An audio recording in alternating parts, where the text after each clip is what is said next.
Friends. அதாவது பருவம் வாழ்க்கையில் வந்து சொல்லுவாங்க, மாற்றம் ஒன்றுதான் மாறாததுன்னு சொல்லுவாங்க. சில பேர் சொல்லுவாங்க இதுவும் கடந்து போகும் அப்படின்னு சொல்லுவாங்க.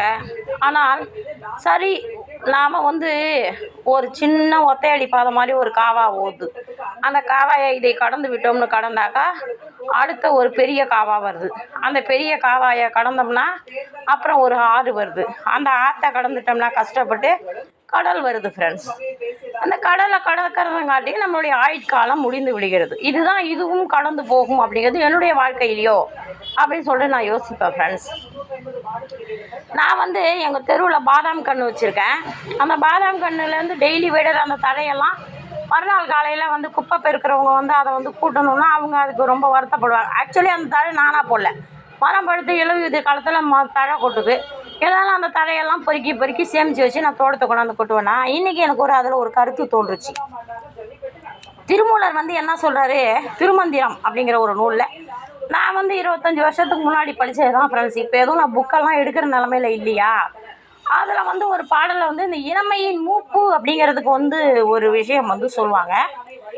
பாலையாம் தன்மை செத்து பாலனாம் பருவம் செத்து காமுறும் இளமை செத்து அப்படின்னு சொல்லிட்டு அந்த ஒரு பாடல் தொடங்கணும்னு வச்சுக்கோங்களேன்.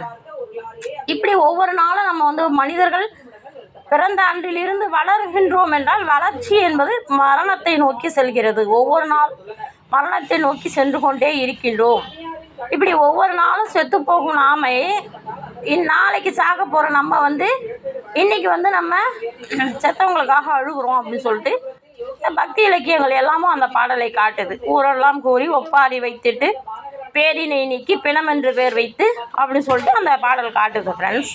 இது வந்து பக்தி இலக்கியங்கள் இந்த மாதிரி நிலையாமை பற்றிய கருத்துக்கள் வந்து நிறைய வந்து வருது. சரிங்களா. எனக்கு ஒரு கருத்து தோணுச்சு. பழம் பழுக்குது. ஒரு படத்தில் கவுண்டமணி செந்தில் சாரும் வந்து இது என்னண்ணே தேங்காய், இதுக்கு முன்னாடி அந்த மாதிரி ஒரு காமெடி வரும் தெரியுங்களா, இது மாங்காய் பஞ்சு, இது மாம்பழம், அந்த மாதிரி. அதே மாதிரி ஃப்ரெண்ட்ஸ் எனக்கு ஒரு தன்மை வந்துச்சு. பழம் பழுக்கும் நான் பார்த்துருக்கேன், ஆனால் இலை பழுக்குமா அப்படின்னு சொல்லி எனக்கு இன்றைக்கி தோணுச்சு. என்னன்னு பாருங்களேன். இப்போ இது வந்து பாதாம் இலை பச்சை நிறமாக இருக்குது. சரிங்களா. இப்போ இந்த இலை வந்து சிகப்பு நிறமாக இருக்குது. பாதாம் பழம் அப்படி தான் முதல்ல பச்சையாக இருக்கும், அப்புறம் சிகப்பாக இந்த நிறமாக இருக்கும். சரிங்களா. இப்போ வந்து இந்த இலை வந்து பழமாயிடுச்சின்னு சொல்கிறதா, இதை சருகாயிடுச்சின்னு சொல்கிறதா, இது சருகில் சேர்த்தியா அல்லது பழுத்ததில் சேர்த்தியா. அதாவது இலை பழுத்து விட்டது அப்படின்னு சொன்னால் அது வேஸ்ட்டாக போச்சு, வீணாக போச்சுன்ற ஒரு அர்த்தம் இருக்குது.